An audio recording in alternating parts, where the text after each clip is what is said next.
I'm going to be reading to you from two different passages of Scripture this morning. The first is from the Gospel according to Luke.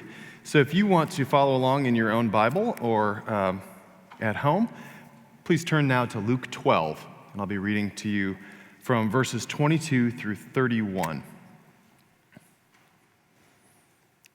He, that is Jesus, said to his disciples, "Therefore I tell you, do not worry about life, what you will eat, or about your body, what you will wear.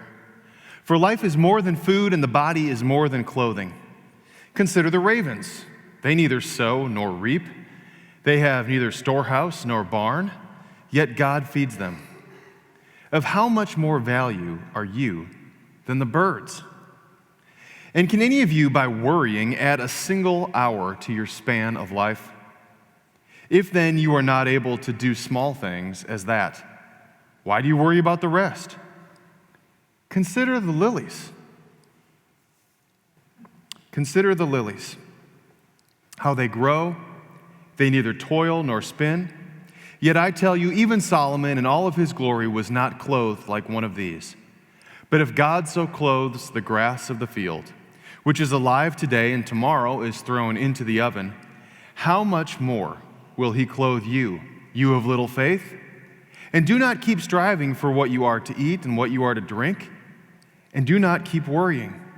For it is the nations of the world that strive after all these things, and your Father knows that you need them. Instead, strive for his kingdom, and these things will be given to you as well." Our second reading is from the Old Testament in the book of Ecclesiastes. And I'll be reading from the second chapter, 24 through 26.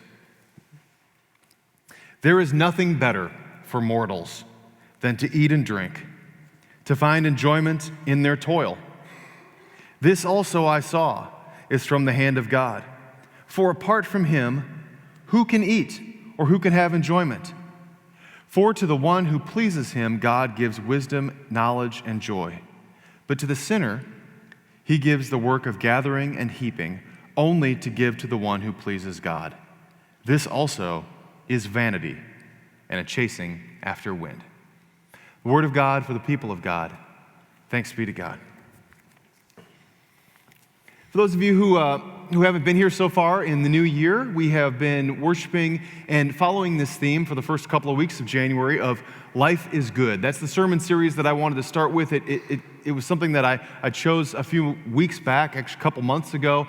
And the idea here is that I know how hard the past 12 months have been, and I wanted to talk about upbeat things. I wanted to paint a bright picture for you. I wanted to talk about things being good. And obviously, 2021 maybe wasn't the great start that we were hoping for.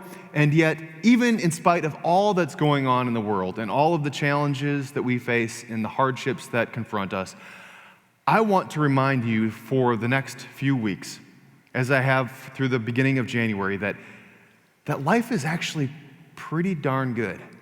That there is much reason to celebrate and give thanks. And sometimes, like the first Sunday we talked about, all of these statistical, measurable things out there that would seem to suggest that things are actually getting better on a global scale in many ways. Less violent, less poor, less hungry. And there's some good news out there. Last week we talked a little bit more about how we find our place in terms of finding that peace that can wash over our lives when we step out of the spotlight and let Jesus have that position and we take on a second chair kind of role in our lives. Today I want to talk a little bit more and pick up where we left off and start to talk about how some of the things around us all the time that we often overlook are actually reasons that might help us reorient ourselves or pivot back into a spot where we can start to look at our life and see, in fact, there is much to celebrate. There are things to be happy about. And again, life is really quite good.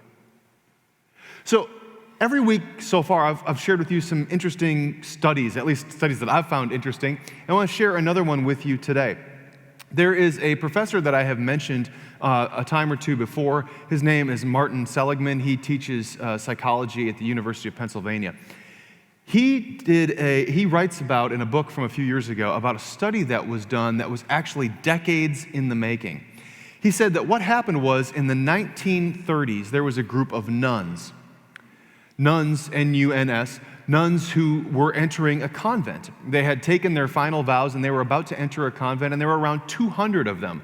And they were each asked to write an essay. And the essay, they were told to write about their childhood, write about some of their experiences, what it was that was a part of their story that got them from the time of their birth to the day that they were entering the convent and taking their orders to be sisters in the Catholic faith. And what happened is that researchers then went back and looked at those essays many years later. Now, from a research point of view, nuns are a really interesting group of people to study. I mean, think about all of the things that nuns offer you. In terms of trying to have some controls in your field of study, you have the same gender, you have the same standard of living and the same income, you have the same faith background, you have a fact that these people are living in a very controlled environment, probably have the same kind of diet, the same vocation, and of course, same marital status. So they all had all of these things that were very much similar. So when you're tracking them and looking at their life and when measuring different things, they're an interesting group to study. So what they did is they went back and they looked at those essays, and the students who were looking at the essays closely were asked to circle words like joy, happy, thankful, blessed, gratitude. Things that generally showed that the person who was writing the essay came from a more optimistic, sunny sort of disposition, that kind of thing. They used those words in their essay. And they compared those with the nuns that didn't use any of those words.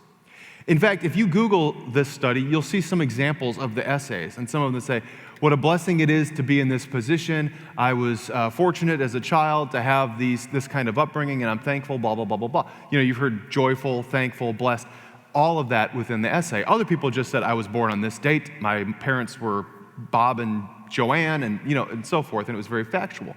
Anyway, what they found was, going back decades later, they found that 90% of the nuns who wrote something that was hopeful or optimistic or used those words like good and cheerful and happy, 90% of them were still alive at age 85. 90% of them were still alive at age 85. They went and they looked at the nuns who didn't use any of those words in their essays, and they found that 34% were still alive at 85.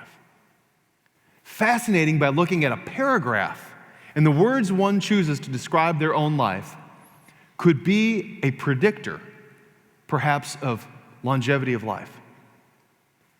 There was another study that was done, again, it was one that took many years to fully be realized, but what happened was some University of California students went back to some old yearbooks, and they looked at all of the women in the graduating class in their senior picture. And then they were asked to decide what kind of smile the students had on their faces, or whether they were not smiling at all. So there were the people who had just sort of a flat face, flat affect, no smile at all. Those were one category of people. Another category of people were the people that they were told to identify as people who had a Duchenne smile. Now, Duchenne was a French scholar who studied anatomy and studied facial contours and facial expressions in the 1920s. And he said that there are two different kinds of smiles. A Duchenne smile, as we know of it now, he didn't name it after himself, but later people did. He said the Duchenne smile is the people that are showing that they are genuinely happy. It's a sincere smile. You know the difference between a posed smile and a smile that feels very sincere, right?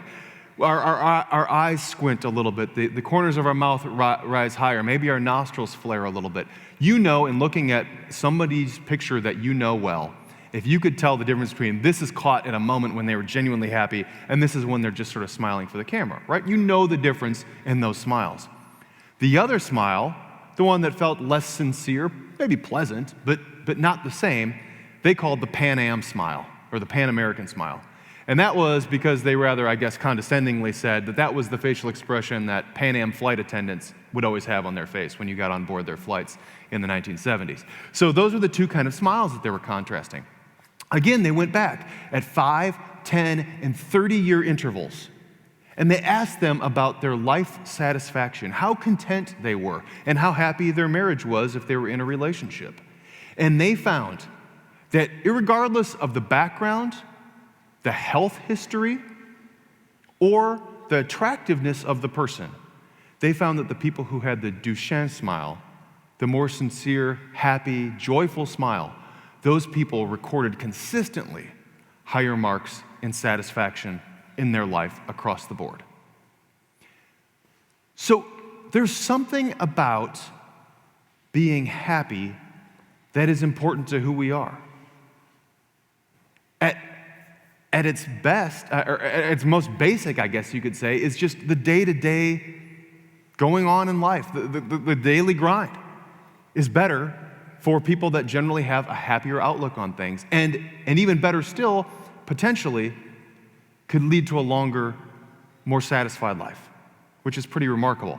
Now, the hardship, of course, is that many of us say, well, that's a personality thing. That's a certain way that we are. We're hardwired this way, or this is who I've been my whole life. I've just been generally a more, person who focused more on the negative, or I've had a more positive outlook on things, and I didn't do anything to nurture that. It's just who I am. And that may be true.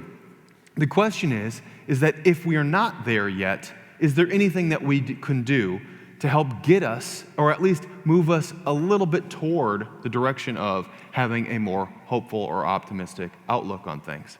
And that, I guess, depends really on your understanding of what happiness looks like in your life. And here's where the scripture comes into play. So Jesus is talking to his disciples and anybody else who's within earshot in this story from Luke's gospel. And this is a story that many people would often quote, and it's the thing that would make a nice little sign on the wall of your house. Consider the lilies, Luke 12. That's all well and good, but think about what he's saying here. He's saying, look at your life around you. What is it that you have put as a priority in your life, and how is that causing you to actually feel? If your mindset is always thinking about the future, and thinking about scarcity and not having enough, or trying to keep up or get more or achieve the next thing, you will always be chasing after that thing. Interestingly, this passage follows immediately after Jesus telling the parable of the man who kept accumulating more and more warehouse storage wealth. He's the guy that when he had plenty, he tore down his smaller barns, built bigger ones so that he could build up more and more reserves.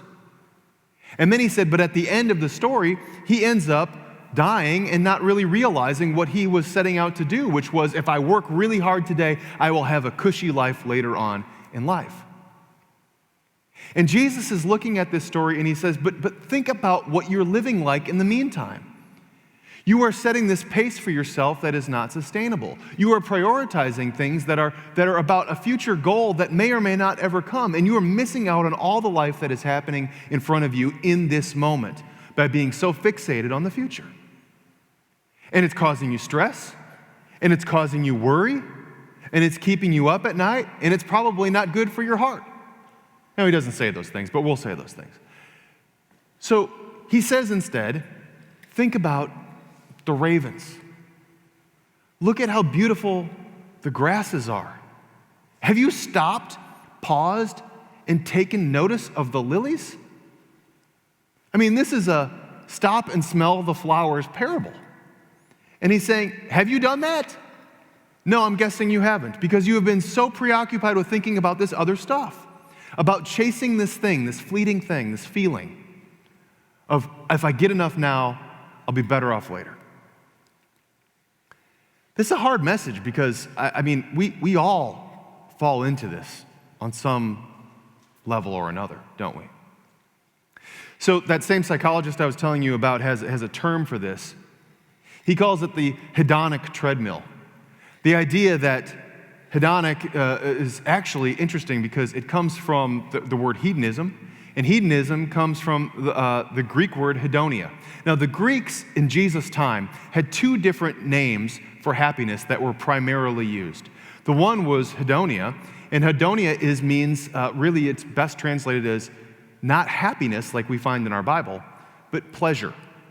Pleasure. So the hedonic treadmill is chasing after pleasures. But what do we know about pleasures? They come and go immediately, right? And so the hedonic treadmill is the idea that you keep reaching for something and then you catch it and it passes by you and it's gone again. Just like the treadmill mat goes back round and round again. And then there'll be always another thing just out of reach. You get it and it's gone. Just like that. And think about all of those things that we chase after. We chase after that security that causes that man to build bigger warehouses to store up all of his belongings. We chase the things that say, what can bring me a little better feeling? What will boost my ego? What will make me feel good in the moment? And so we chase after these things, right? I want the 2021 version of it instead of the 2018 version of it, for example, whatever it may be. I want to achieve that thing, which is a good goal. I mean, goals are fine to have, but if that's the thing that it's all riding on, it's depending on that, then that's going to be a fleeting thing. On our Friday men's group a few months ago, we were talking about what is the first thing that you remember buying. And you know what? Everybody around the circle pretty much could name the thing that they first remember buying, because in most cases it was something that people saved up for. It was the first car or a bicycle as a kid or a new toy or something of that nature. But how many of us today could name the last 5 things we purchased? I mean, we don't, even if they're expensive, shiny things, because we reach for them and they're gone. But this is the message that we keep having over and over again. Chase the pleasure because we like how it feels, but it's always gone. And if that's only where our emphasis is, we're going to find that we are not living very satisfied or whole lives. It's going to feel fleeting, it's going to feel temporary, and it's going to feel, honestly, a bit shallow. Now, the Greeks talked about another word for happiness, and that was eudaimonia. And eudaimonia means of good spirit. That's a different kind of way of understanding happiness. Eudaimonia is the kind of satisfaction that we find in things that feel more lasting, the things that build us up, the things like good relationships and friendships, things like having a strong faith as the foundation of our lives, having practices that we put in place that help us have a better perspective on things around us. So when we think about eudaimonia, we're not usually thinking about how can I achieve this feeling, how can I acquire that thing, how can I reach this goal. It's more like, where do I find joy and satisfaction just in the things that are around me all the time? And I think most of you know that feeling too. How many of you get in the habit of making the pot of coffee, getting everything ready before you go to bed, because you know that in the morning there is a borderline sacred moment that you have when you wrap your hands around that warm mug, smell that aroma, and take a deep breath as you start your day? How many of you have felt that feeling of the ritual that you put in place where when you are done with your day's work, where you can open up the page on the book where you left off yesterday and continue again with that enjoyment reading that you get to do? What about all of the times that you have sat across the table from someone that you love and looked into their eyes and just thought, this is good, and I'm glad we made this happen? Those are the kinds of feelings that are more aligned with eudaimonia. It's finding joy, it's finding happiness. It's recognizing that life is good in the day-to-day. And it's not always these mountaintop experiences, right? It's the day-to-day stuff. It's the stuff that makes up most of our days. If we think about the joy of like our next vacation, there's all the time in between vacation to vacation, right? And it's finding the joy in that span of time too. And that's important, which is where we get into the second Bible passage today, which is from Ecclesiastes. Ecclesiastes is a really interesting book if you haven't read it for a while. Ecclesiastes is one of those books that you talk to a lot of Christians who have read it and studied it, and they love it or they hate it. They wish it wasn't in the Bible, or they're profoundly grateful that it is. I happen to really love Ecclesiastes because I think it's raw, I think it's real, and I like that it is unfiltered emotion. And it's credited to a person who goes by the name of Kohelet. Now, Kohelet is a wise old sage, and he is writing in response to the book of Proverbs. Proverbs and Ecclesiastes are meant to be read back to back as conversation partners. Because Proverbs is all about like the equation of things, right? If you do this, then this will happen. If you live this kind of a life, then this will be the outcome. If you marry this kind of a partner, this is what you can expect. Kohelet, on the other hand, is saying, that's all well and good, and those may be good rule of thumb things, but I haven't found that life always fits into the formula perfectly. He says things like, I've worked my tail off for most of my life, and I never got rich. He says, I look at my life and I tried to live a moral and upright life, and still bad things happened to me at times. He says, I have seen people who cheat and lie and steal get ahead and never be penalized for it. And he's saying, that's the life that I have experienced. So what do I look at when I want to instruct young people about how to find fulfillment in their life? He says it right in the passage that I read. Eat, drink, enjoy the companionship of others, find joy in your work, and trust in God.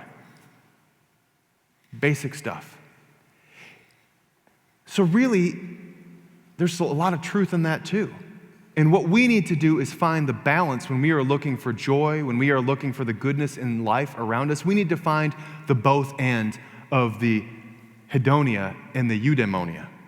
We need to find the pleasure parts and the open eye, all the world is sacred around us parts, and hold those things in balance. Because just like Kohelet says, there is something special about having that special meal. It's passing, it's fleeting, it's gone, yes, but enjoy those moments. But also remember that in your work, in your relationships, in the world around you, consider the lilies. Look at how God continues to provide. Worrying will not add more time onto the end of your life. In fact, it might do the opposite. I was reading this book last year, and it came out just a couple of years ago. It's written by pastor and author Barbara Brown Taylor. Some of you may be familiar with her work. She writes great stuff, a wonderful preacher. The book's called An Altar in the World, and from the title, you can guess what it's about. I mean, it's about finding sacred spaces in everyday life. This is actually a very popular topic right now, and many of you are maybe reading books on the same topic. But this passage caught my attention. And she talks about it in terms of practicing reverence, like looking around the world around you with reverent lenses on and seeing God at work.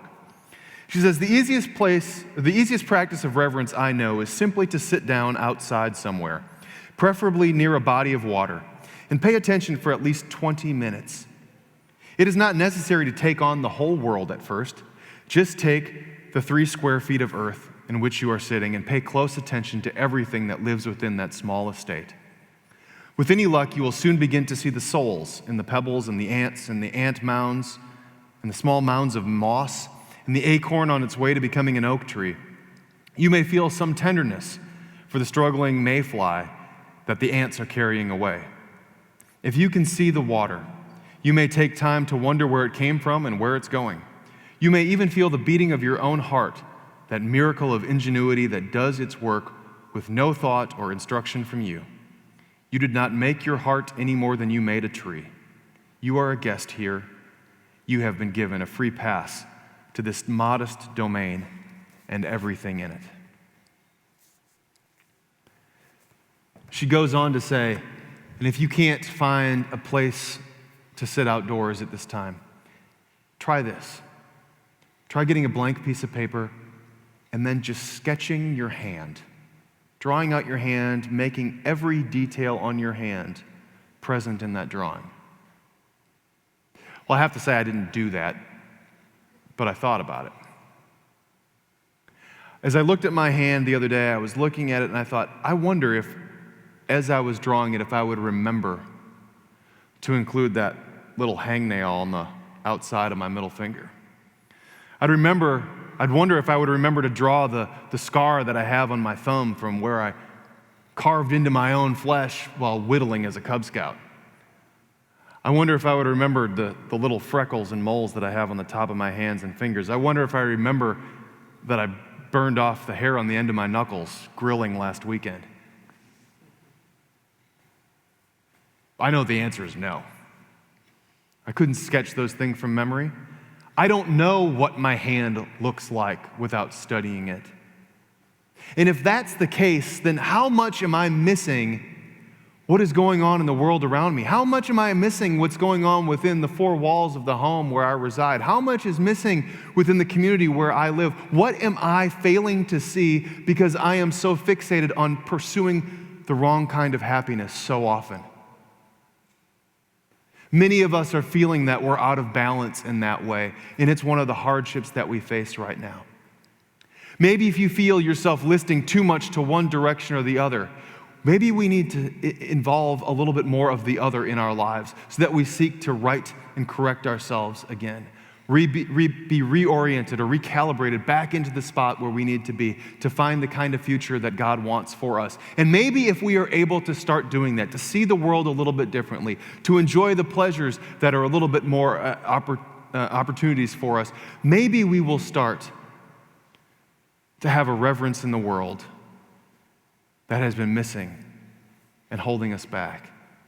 And maybe, just maybe, we'll be more likely to see that life is in fact very good.